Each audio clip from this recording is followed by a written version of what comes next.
نفس پہ قابو رکھنا آسان ہے، بازار میں کھڑے رہ کر نفس کو بچانا کمال ہے۔ یہ جوان ہے، آپ کاٹ دو، سب چھوڑ دو، بیٹھ جاؤ کونے پہ، آسان ہے، مگر یہ ہدف نہیں ہے، مقصد نہیں ہے۔ مقصد دنیا میں رہ کر کمال پہنچنا ہے۔ کام بھی کرے، پڑھائی بھی کرے، بزنس بھی کرے، سب کرے، لیکن توجہ خدا کی طرف۔ انسان بازار میں بھی ہو تو اندر سے تنہا ہونا چاہیے، اور جب تنہائی میں ہو تو اپنے پروردگار کے ساتھ ہونا چاہیے۔ جانے خدا نے بنایا اس لیے، خدا نے ہمیں بنایا اس لیے کہ میری تو 1,24,000 کو بھیجا، ایک کے بعد ایک کے بعد ایک کے بعد ایک۔ پھر نبیوں کا سلسلہ ختم ہوا، امام بھیجے، امام ایک کے بعد دوسرے کے بعد، 11ویں کو خدا نے رکھ لیا، اب نہیں بھیجوں گا جب تک یہ خود ٹھیک نہیں ہوں گے، 12واں نہیں آئے گا۔ جانا نفس چاہیے، پاک نفس چاہیے، لیکن یہ خود نہیں کر سکتے، خدا جب چاہے تو انسان اپنے آپ کو بچا سکتا۔ اسی لیے خدا کی بارگاہ میں جانا بہت ضروری ہے۔ کیسے جائیں؟ عقلیں دنیا نے اتنی پھنسا دی ہے، social media, T V, system, باہر آپ کے اندر ٹیورزم اتنا زیادہ ہے، انسان پتہ نہیں کیا کیا دیکھتا رہتا ہے۔ عقل کیسے اس عقل کو بیدار کرے؟ کیونکہ جب تک عقل چیزوں کو ادراک نہیں کرے گی، انسان کمال پہ نہیں پہنچ سکتا۔ جذبات اچھی بات ہے، لیکن جذبات کمال پہ نہیں لے جا سکتے۔ عقل اینالائز کرنا، اور یہ بہت ضروری ہے، کیونکہ اگر آپ سادہ لو ہوں گے، دشمن آپ کو ٹافی کھلائے گا مگر ٹافی میں بھی زہر ہوگا۔ دشمن آپ کو چھوٹی چیز دے گا اور آپ خوش ہو جائیں گے۔ انسان ادراک کرے، قومیں عقلوں کی وجہ سے، چاہے بے شک بہت سارے لوگوں کا تعلق شاید کسی مذہب سے نہیں ہے دنیا کے اندر، لیکن عقل ان کی ادراک کرتی ہے، ان چیزوں کو سسٹمیٹک کیا ہوا ہے، کم از کم اپنی ظاہری دنیا تو اچھی کی ہے۔ اور یہ بہت ضروری ہے کہ ہو سکتا ہے آپ کے ذہنوں میں نہیں ہم نے تو کچھ نہیں کرنا، ہمیں کیا ہے، ہم نے تو آخرت، ذہن محترم آخرت تب اچھی ہوگی جب دنیا اچھی ہوگی۔ دنیا صحیح نہیں ہوگی تو آخرت میں کیا کریں گے؟ ثواب کہاں لے کے جائیں گے؟ اللہ کا ولی غیبت کے پردے میں انتظار کر رہا ہے، کس کا انتظار کر رہا ہے؟ اب آپ کو میرے ذہن میں جیسے پہلے لوگ کہتے تھے کہ بیٹھے رہو کچھ نہیں کرو، امام خود آ جائیں گے۔ امام تو آئیں گے، ہم کیا کریں گے؟ اگر کچھ نہیں کیا تو خدا نہ خواستہ کوفہ کی طرح تو نہیں ہوں گے۔ کوفہ آسان نہیں، کوفہ کیا تھا؟ کوفہ وہ ہے جس نے امام علی کا جنگوں میں ساتھ دیا ہے۔ کوفہ والے وہ تھے کہ جہاں امام علی کی حکومت تھی، کوفہ والوں نے امام کے ساتھ کئی مقابلے کیے، بعد میں کوفہ کو کیا ہوا؟ وہی امام علی شہید ہو گئے۔ وہی کوفہ جس نے مسلم نے عقیل کو تنہا چھوڑ دیا، وہی کوفہ جس نے سونے کے بدلے میں دنیا کی ہوس میں سید الشہداء کو قتل کر دیا، وہی کوفہ۔ آپ امام کو کہاں بلائیں گے؟ کہاں بلائیں گے؟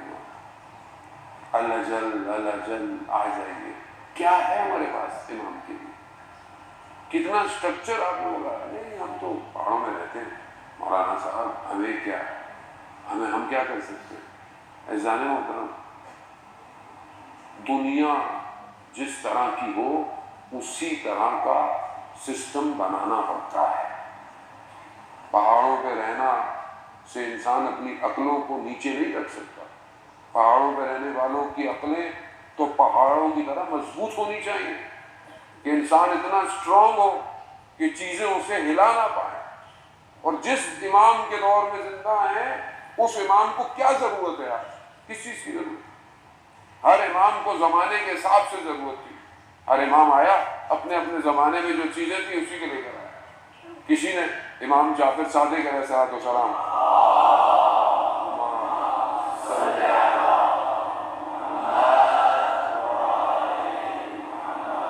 امام کو دیکھا، امام بہت اچھا لباس پہنے ہوئے تھے۔ امام سے کہا کہ مولا آپ کے جد امیر المومنین تو بڑا سخت لباس پہنتے تھے، آپ اتنے اچھے لباس پہنے۔ کہا ان کا دور جیسا تھا انہوں نے ویسے ہی بتایا، یہ دور جس طرح کا ہے اسی طرح رہنا ہے۔ جبکہ امام نے اسے اندر دکھایا، امام اندر خشن لباس جو سخت تھا وہ اندر پہنے ہوئے تھے، لیکن جیسا دور ہے اسی حساب سے۔ آج امام زمانہ کا دور کیسا ہے، کس طرح کا؟ امام زمانہ کا دور آج آئی ٹی کا دور ہے، آرٹیفیشل انٹیلیجنس کا دور ہے، رپورٹ سیٹلائٹ کا دور ہے۔ آج ساری چیزیں سیٹلائٹ سے چل رہی ہے۔ آج امام کو سائبر سیکیورٹی کی ضرورت ہے۔ آپ امام کو کیا گاڑیوں سے سیکیورٹی دیں گے؟ ابھی اسماعیل ہانیہ کو ایک میزائل نے مارا، برابر والا کمرہ بھی تباہ نہیں ہوا، اتنا سسٹم پریسائز ہے۔ امام زمانہ جب ظہور کریں گے تو کیا مٹھائی بٹے گی کیا آپ کے خیال میں؟ جنگ ہے، دنیا ویسے بھی جنگ کے دہانے پہ کھڑی ہوئی ہے، تیسری جنگ عظیم چھڑنے کو کبھی چھڑتی، اور یہی دن ہے کہ جہاں وہ یوسف زہرا آنے والا ہے، یہی ایام ہے۔ ہم امام کو کیا دیں گے؟ ہماری طرف سے امام کے لیے کیا ہے؟ سسٹم، کوئی کمپنی، آرگنائزیشن، کوئی اسٹرکچر، کوئی ایسی چیز، کوئی پلیٹ فارم، کوئی علم، اپنا وجود امام کے لیے ہے کہ نہیں ہے؟ امام کے لیے سب سے پہلے تو اپنا وجود دینا ہے۔ کیا میں نے اپنے آپ کو اس قابل کیا کہ مجھے امام اپنی نوکری پہ رکھنا؟ کیا میں اپنے آپ کو اس قابل کر رہا ہوں کہ میں اس نوکری کو حاصل کرنے جانے میں؟ مجھے بہت ضروری ہے۔ عقل جب تک دنیا کو تجزیہ اور تحلیل نہیں کرے گی، ادراک نہیں کرے گی، تین چیزیں روایات کی روشنی میں جو انسان کی عقل کو رشد دیتی ہے، بہت ضروری ہے۔ ہم بہت عرصے تک میرا اپنا قصور ہے، جیسے میں کسی اور کو نہیں کہہ سکتا، ظاہر ہے میرے جیسے طالب علم جب آئیں گے بعض اوقات کہ ہم نے معاشرے کی عقلوں کو رشد نہیں کیا۔ اچھی بات ہے تاریخی باتیں کریں، اچھی بات ہے، ساری چیزیں ہونی بھی چاہیے، لیکن معاشرے کے شعور کو بلند بھی تو کرنا ہے، اس کی ذمہ داری ہے۔ کتنا انسان سسٹمیٹک ہو سکتا ہے، یہ ممبر رسول ہے۔ یہ ہوا ہے کہ جہاں سے آخری امام کے لیے لوگ سرباز تیار ہوں گے، پہلی چیز جو عقل کو رشد دیتی ہے وہ کیا ہے؟ وہ وحی ہے۔ وحی انسان کی عقلوں کو رشد دیتی ہے۔ مولا متقیان حضرت علی ابن ابی طالب علیہ السلام،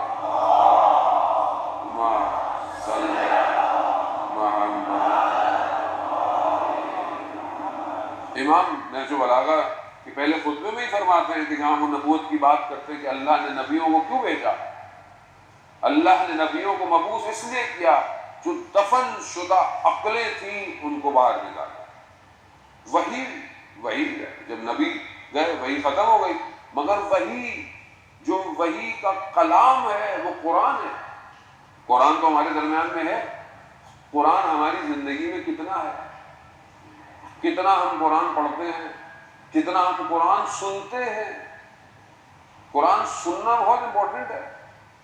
حدیث میں قرآن سننا بھی ثواب، قرآن پڑھنا بھی ثواب، قرآن کو دیکھنا بھی ثواب۔ اب موبائل میں ساری اپلیکیشنیں ہیں ہمارے، انسٹاگرام ہے، ٹک ٹاک ہے، سب ہے، اسنیپ چیٹ ہے۔ قرآن کی کتنی اپلیکیشن، کتنے قاریوں کو میں سنتا ہوں۔ مولانا صاحب کو عادت نہیں ہے نا قرآن سننے کی، نفس دنیا جہان کی باتیں سنتا ہے، اللہ کے کلام کو سننے کے لیے وقت نہیں ہے۔ اب آپ خود سوچیں، جس معاشرے میں قرآن سننا ہی لوگ نہیں سن رہے تو وہ کہاں آئے گا جو اصل قرآن کا وارث ہے؟ قرآن المعال علی و علی المعال، قرآن کس کے ساتھ ہے؟ علی کے ساتھ۔ علی کس کے ساتھ ہے؟ قرآن کے ساتھ۔ آیت اللہ عظمہ بہجت سے کسی نے پوچھا کہ امام زمانہ کی زیارت کرنی ہے تو کہا قرآن کھولو، قرآن کی زیارت کرو۔ امام وہی ہے جو قرآن ہے، قرآن وہی ہے جو کتنی دفعہ ہم دن میں قرآن کی زیارت کرتے ہیں؟ ایسا نہ ہوتا، مشکل کام نہیں ہے، لیکن دنیا نے اپنی لذتوں کو اتنا حسین بنا لیا ہے۔ یہی تو تھا امام کے مقابلے میں، امام حسین کے مقابلے میں کون تھے جن کے لیے دنیا حسین تھی؟ امام جیسے شخص کے مقابلے میں کیا چیز؟ خدا نہ خواستہ اگر آج ہماری دنیا ایسی ہوئی تو یہ نہ ہو کہ امام کا ظہور ہو اور ہم اپنی دنیا میں مصروف رہ جائیں۔ بہت ضروری ہے عزیزان محترم، سمجھنے کی ضرورت ہے۔ دوسری چیز جو کہ عقل کو رشد کرتی ہے وہ علم ہے۔ علم حاصل کریں، علم کوئی ہو، علم چاہے آپ فزکس کا ہو، میتھس کا ہو، کمپیوٹر کا ہو، میڈیکل ہو، اکنامی ہو، کلائمیٹ کا ہو۔ آپ کے سامنے کتنا موسم بدلتا جا رہا ہے، چینج ہو رہا ہے، دنیا میں پولوشن بڑھتا جا رہا ہے، تو دنیا کو اب نئے نئے علوم لے کر رکھتا ہے، کس طرح انوائرمنٹ کو کنٹرول رکھنا ہے، کتنے علوم آ گئے۔ امام کی جب حکومت ہوگی تو ایسا شہر بنے گا جہاں پر کوئی نقصان نہیں ہوگا، کہیں پولوشن نہیں ہوگی، تو اس کے لیے ہم کتنی کوشش کریں، اس کے لیے ہم کتنا پڑھیں۔ علم بہت ضروری ہے، اور ہر علم میں اسپیشلائزیشن کی ضرورت ہے۔ اگر آج آپ نہیں پڑھ رہے، ماشاءاللہ آپ کے بہرحال یونیورسٹیز ہیں، لوگ باہر بھی پڑھنے جاتے ہیں، اچھی بات ہے، لیکن اور علم تاکہ، اور آپ کے یہاں تو ماشاءاللہ سب سے زیادہ جو ہے وہ لٹریسی ریٹ ہائی ہے، یعنی میرے خیال میں پاکستان میں سب سے زیادہ جو ہے وہ آپ ہی کے یہاں جو ہے وہ لوگ سب سے زیادہ پڑھے لکھے۔ بہت اچھی بات ہے، اس کو اور اوپر لے کے جائیں، رکنا جائیں، اس کو رکے نہیں، اور وہ علوم جو امام زمانہ کو ضرورت ہے اس کو سیکھیں، اس کے اوپر کام کریں، چیزوں کو اپنے دنیا میں چھوٹے چھوٹے سے ملک ہیں انسانی محترم، دنیا کی اکانومی کو کنٹرول کی، بعض چھوٹے سے جزیرے ہیں لیکن دنیا کی بہت ساری چیزیں سے وہی بنتی ہیں، کنٹرول ہے، سسٹم ہے، آپس میں متحد ہیں، اپنی قیادت کے ساتھ ہیں، ایک سوچ ہے، ایک پیٹرن ہے جس پر سوچتے ہیں کام کیسے ہونا چاہیے، ٹورزم ہے، ٹورزم کیسے ہونا چاہیے، کیا لمٹس ہونی چاہیے، کیا حدود ہونی چاہیے، کیا چیزیں کس طریقے سے کی جائیں، وہ ہر چیز ہے۔ آپ اللہ نے انسان کو علم دیا ہے، ہاسپٹلٹی خود ایک علم ہے، اس کے ذریعے سے پوری دنیا جو ہے وہ آج اس پہ چل رہی ہے۔ تیسری اور آخری چیز جو عقل کو رشد دیتی ہے وہ کیا ہے؟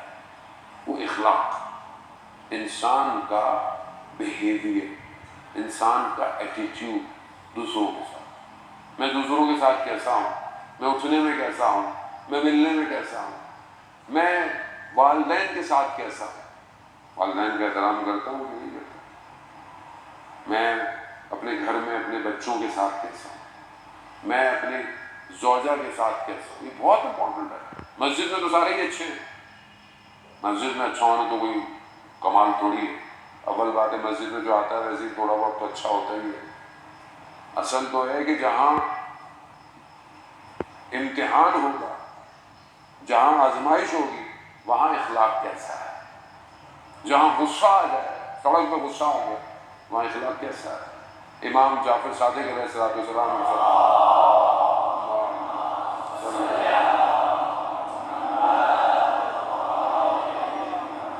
امام حدیث عنوان بصری کا ایک حصہ اس میں بیان کرتے ہیں، امام کہتے ہیں اگر کوئی تمہیں ایک دفعہ برا کہے تو اس کے بدلے میں 10 دفعہ اسے برا مت کہو، بلکہ کوئی تمہیں 10 دفعہ بھی برا کہے ایک دفعہ بھی برا مت کہو۔ امام کا قول ہے، لیکن یہ دشمن کے مقابلے میں نہیں ہے، یہ آپس کے اخلاق کے مقابلے میں، ظلم کے مقابلے میں، باطل کے مقابلے میں تو خیر آپ کو کھڑا ہونا ہے، لیکن آپس میں انسان کا اخلاق بہت ضروری ہے۔ قرآن جو ہے وہ معصوم سے روایت ہے، اگر اف سے بھی کم کوئی لفظ ہوتا تو قرآن والدین کے لیے اسے استعمال کرتا، اف سے کم کوئی لفظ نہیں ہے، والدین کے آگے اف مت کرو۔ اخلاق ایسی ہے، بچوں کی تربیت آپ کیسے کریں گے؟ بچہ آپ کو دیکھ کر بڑا ہوتا ہے، اس کا اخلاق کیسا ہے، والد کا اخلاق والدہ کے ساتھ کیسا ہے، والد کا اخلاق بہن بھائیوں کے ساتھ کیسا ہے، والد کا اخلاق اپنے والدین کے ساتھ کیسا ہے، سب دیکھ رہا ہوتا ہے بچہ۔ اخلاق، صبر، تحمل، بردباری انسان کی پرسنالٹی کو ڈیولپ کرتا ہے۔ جو انسان جتنا گہرا ہوتا ہے اتنا کامیاب ہے۔ جو ہر بات میں جواب دے دے، ہر بات میں اکھڑ جائے، بہت کھوکھلا آدمی ہے، یہ آدمی چل نہیں سکتا۔ اور خاص طور پر جہاں زبان، جس کے لیے کئی گناہ لکھے ہوئے ہیں، سب سے زیادہ قبر کے اندر عذاب زبان کی وجہ سے۔ اخلاق کی کتاب جوانوں کو پڑھنی چاہیے۔ اخلاق کیسے ہونا چاہیے، علماء اخلاق کے پاس بیٹھنا چاہیے۔ شہید بخاری فرماتے ہیں کہ ہم جب امام خمینی کے درس میں بدھ کو جاتے تھے تو اس کے اگلے دن تک ہماری ہڈیوں میں کبکباہٹ ہوتی تھی۔ ایک دن گزرتا، 2 دن گزرتا، 3 دن، آہستہ آہستہ آہستہ اتوار آتا، ہم پھر اسی دنیا کی طرف، مطلب عام آدمی ہو جائے، پھر منگل، پھر دوبارہ بدھ، پھر وہی کیفیت۔ اخلاق، نصیحت بہت ضروری ہے۔ آج کے جوان نصیحت نہیں سن سکتا، والدین 1 منٹ نصیحت کریں بھاگ جائے گا، بولے گا آپ کو کیا پتا، آج کے جوان۔ اور امام کیا فرماتے ہیں کمیل سے، مولا کائنات کمیل سے کیا کہتے ہیں، کمیل واس کرو، واس، کان سننا چاہتے ہیں۔ نصیحت بہت ضروری ہے۔ انسان کی زندگی میں کوئی ایسا ہونا چاہیے، بڑا بزرگ، کوئی مینٹور، کہ جس کی نصیحت پر انسان عمل کرے۔ ملا مہدی ناراکی کی جنہوں نے کتاب لکھی تھی جامع السادہ، عربی میں کتاب ہے اخلاق پہ، اس کا خلاصہ اردو کے اندر بھی ہے، جو فارسی کی کتاب سے ہے، وہ ہے معراج السادہ، اردو کے اندر بھی موجود ہے۔ وہ ان کے بیٹے نے اس کو کیا ہے، اور وہ جو کتاب تھی ملا مہدی ناراکی نے لکھی، عربی کی کتاب تھی، نجف کے حوزے میں اس کو بہت لوگوں نے قبول کیا۔ نجف زیارت پہ گئے تو لوگ بہت ملنے آئے، علماء ملنے آئے کہ آپ نے کتنی اچھی کتاب لکھی ہے۔ ایک عالم ملنے نہیں آیا، اور وہ کون تھا؟ سید مہدی خیر العلوم، بہت بڑے عالم دین تھے، جسے امام زمانہ نے اپنے سینے سے لگا کے علم کو منتقل کیا تھا۔ اتنی بڑی ہستی، وہ ملنے نہیں آئی، تو انہوں نے کہا میں خود ملنے جاتا ہوں۔ تو کسی نے کہا نہیں آپ کو جانا نہیں چاہیے تھا، آپ مہمان ہیں۔ کہا نہیں، وہ سید بھی ہیں اور بزرگوار بھی ہیں، بڑے عالم ہیں۔ چلے گئے، وہ درس دے رہے تھے، درس ختم ہوا، اٹھ کے چلے گئے، ان سے بات ہی نہیں کی، یہ بھی اٹھ کے چلے گئے۔ تھوڑے دن اور گزرے، انہوں نے کہا میں پھر سید کے پاس جاتا ہوں۔ تو کسی نے کہا بھائی آپ کتنا، آپ کو شکستہ نفسی کی ضرورت نہیں ہے، وہ نہیں آئے، نہیں کہا نہیں سید۔ پھر گئے، پھر درس ہو رہا تھا، درس ختم ہوا، اٹھ کے چلے گئے۔ یہ پھر زیارتوں پہ گئے، کربلا، کاظمین، سامرا، واپس نجف جانے لگے، نجف سے واپس اپنے گھر کی طرف۔ کہا کہ میں ایک اور دفعہ سید کی خدمت میں جاتا ہوں۔ تو اطراف میں جو لوگ تھے انہوں نے کہا بس کر دے، کتنا اپنے آپ کو گرائیں گے آپ؟ کہا نہیں، وہ سید ہے۔ جیسے ہی ان کو پتہ چلا کہ ملا مہدی ناراکی آ رہے ہیں تو دوڑتے ہوئے گلی میں جا کر استقبال کیا، لے کر آئے، بیٹھے، باتیں کی، اور کہا کہ آپ مجھ سے پوچھیں گے نہیں کہ آپ 2 دفعہ آئے، میں نے آپ سے بات نہیں کی؟ کہا نہیں مجھے معلوم نہیں۔ کہا میں دیکھنا چاہتا تھا جو اخلاق کی کتاب آپ نے لکھی ہے وہ اخلاق آپ میں پایا جاتا ہے یا نہیں جاتا؟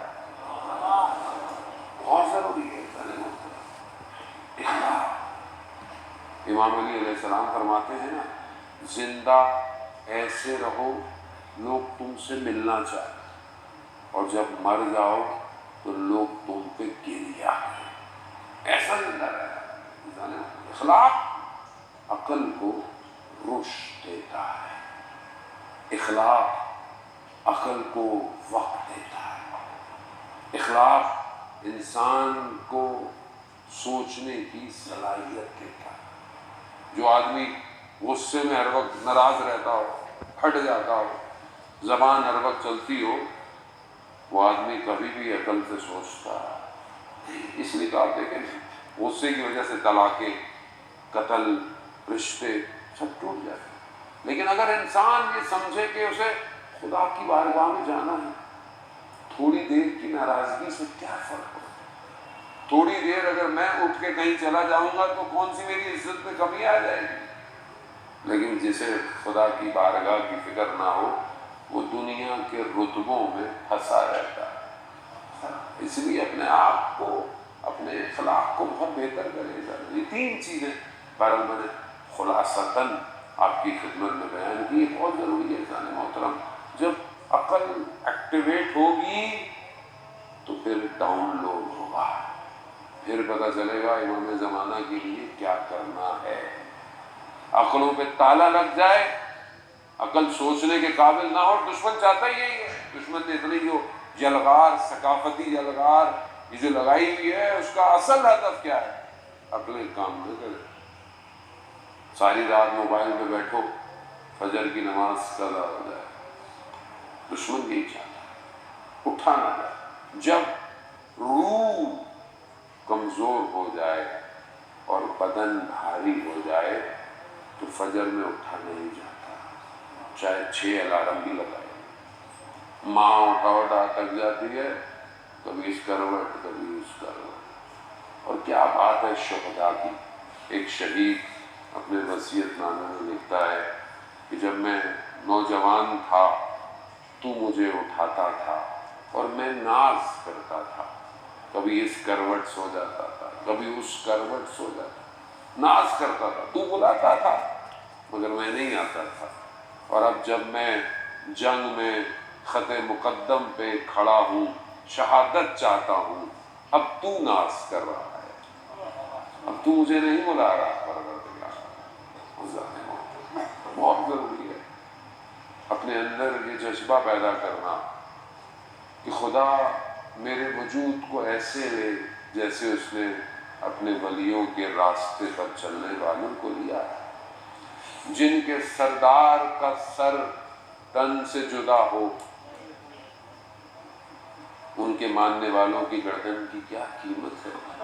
کوئی قیمت نہیں ہے۔ اب یہ انسان اپنے اندر پیدا ہے۔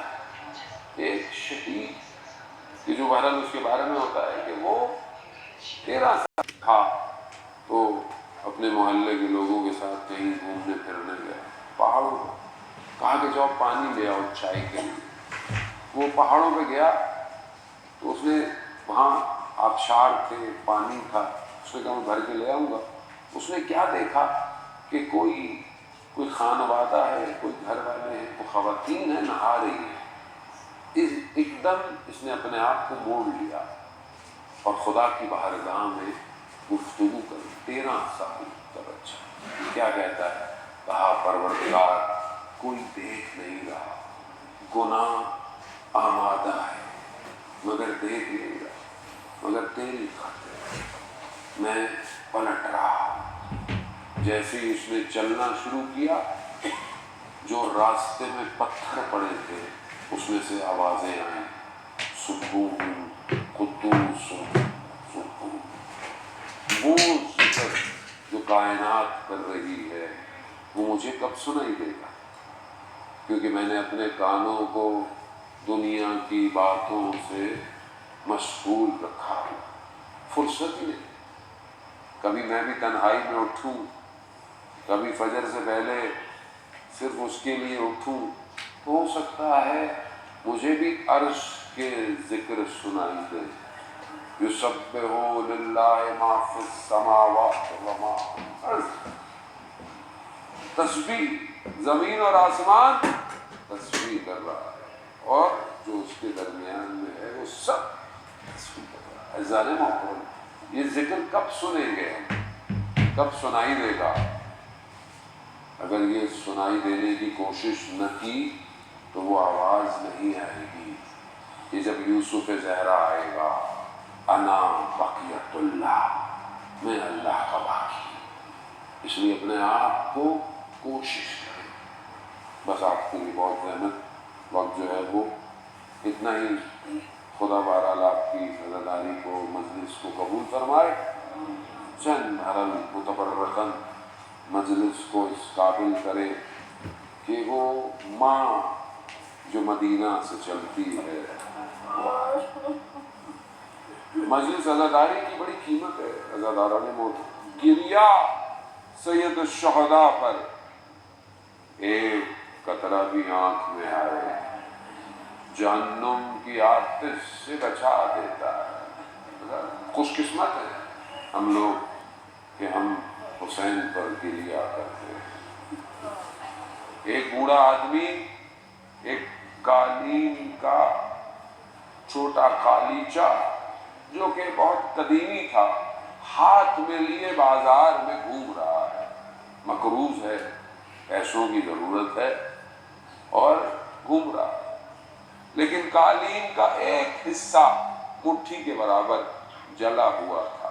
قالین بڑا قیمتی تھا، ہاتھ کا بنا ہوا، جس دکان پہ جاتا تھا وہ دیکھتے تھے مگر جلا ہوا حصہ دیکھتے تھے۔ کہا 100 تومان میں دے دو، کوئی کہتا تھا 120، اس سے زیادہ کوئی نہیں خریدے گا، جلا ہوا ہے۔ مگر اس بیچارے کو پیسوں کی ضرورت تھی، وہ ممنون کہتا ایک دکان سے دوسری دکان ڈھونڈتا رہا۔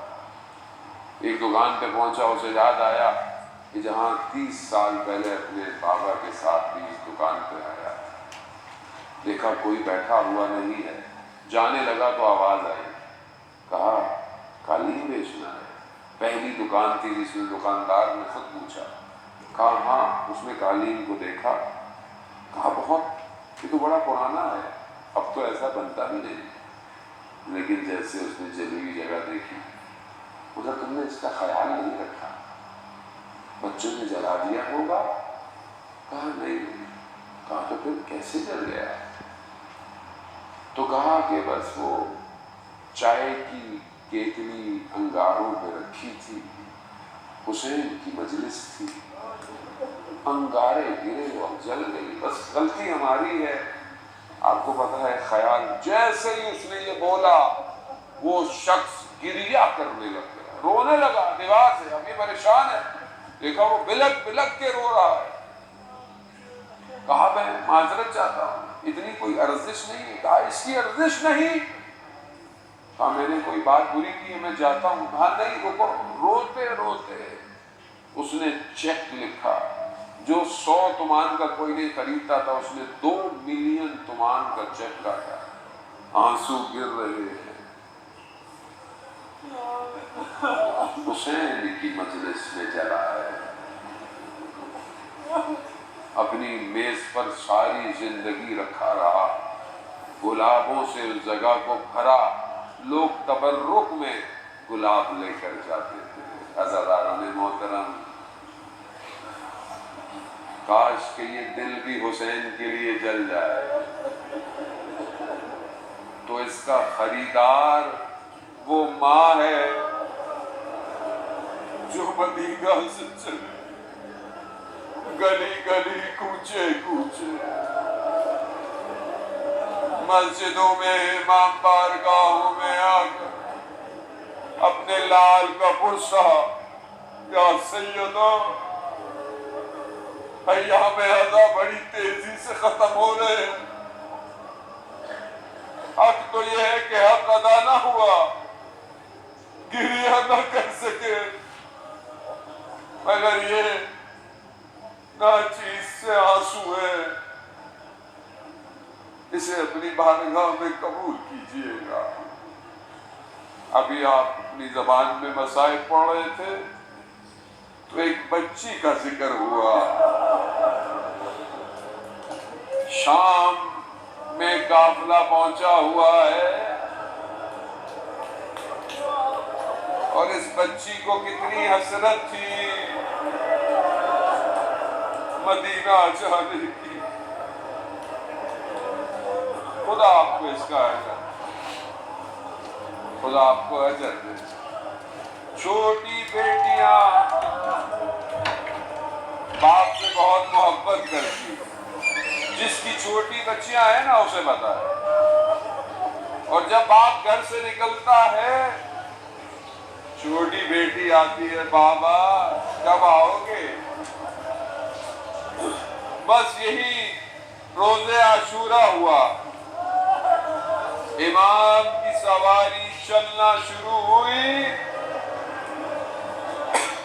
امام نے کیا دیکھا؟ سواری چل نہیں رہی، ایک بچی ہے جو ذوالجناح سے لپٹ کے روک رہی ہے۔ امام نیچے آئے، بچی کو گلے لگایا، بچی جانتی ہے جو گیا ہے وہ واپس نہیں آیا۔ بچی نے ایک خواہش کا اظہار کیا، بابا ہمیں مدینہ واپس چھوڑاؤ بابا۔ یہ سننا تھا، امام نے کہا بیٹا اب دیر ہو گئی، کچھ کہا، بچی خاموش ہوئی، امام چلے گئے۔ کس حسرت بھری نگاہ سے یہ بچی دیکھ رہی تھی۔ عصر عاشور امام زمین پر آئے، کیسے اس بچی نے دیکھا۔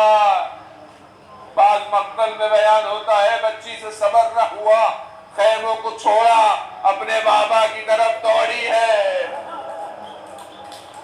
نہ مارو میرے بابا کو، لیکن بچی کو پیار سے نہیں ہٹایا، تازیانوں تماچوں سے دور کر دیا۔ شام غریب آئی، بی بی زینب نے بچوں کو گننا شروع کیا، دیکھا بچی موجود نہیں ہے۔ بی بی مقتل میں گئی، رات ہے، تاریکی ہے، گلشن زہرا کے پھول بکھرے پڑے ہیں، سر بریدہ لاشیں، دیکھا بچی ایک بدن پہ سو رہی ہے۔ بی بی زینب نے کہا بیٹا کیا کر رہی ہے؟ پھوپھی جان آپ تو جانتی ہیں میں بابا کے سینے کے بغیر سو نہیں سکتی۔ یہ سننا تھا تو بی بی نے کہا آپ کو کیسے پتا یہ بابا کا سینہ ہے؟ تو میں بابا بابا کر رہی تھی، دو ہاتھ بلند ہوئے، الیہ الیہ۔ بس شام غریباں گزر گئی، بس میں بڑی تیزی سے شام کے بازار، شام کا دربار ہے، بچی اپنی پھوپھی کے پیچھے چھپ کے کھڑی ہوئی، وہ لعین اس کے ہاتھ میں چھڑی ہے، امام کا سر رکھا ہوا ہے، جس لبوں پہ رسول بوسہ دیتے تھے اس پر چھڑی مار رہا ہے۔ یہ بچی چھپ چھپ کے دیکھتی ہے میرے بابا کے ساتھ کیا کر رہا ہے۔ بس شام کا زندان، بچی سے صبر نہ ہوا، بابا بابا بابا بابا، آواز آئی جاؤ اس کو بابا دے دو۔ کسی بیٹی کو ایسے اس کا بابا نہ ملے، کیا ملا؟ تشت آیا، کپڑا ہٹا، اتنے دنوں بعد بچی نے بابا کو بڑے قریب دیکھا، بالوں میں خاک، چہرے پر زخموں کے نشان، لبوں پہ تازہ چھڑی کے نشان۔ بچی نے لبوں کو لبوں سے لگایا، بچی شروع ہو گئی، بابا آپ کے جانے کے بعد خیمے چل گئے، بابا دامن چل گیا، بابا پانی مانگتے تماچے پڑتے، بابا اگر یہ گوشوارے مانگتے میں خود دے دیتی بابا۔ یہ کہتے کہتے بچی خاموش، انا للہ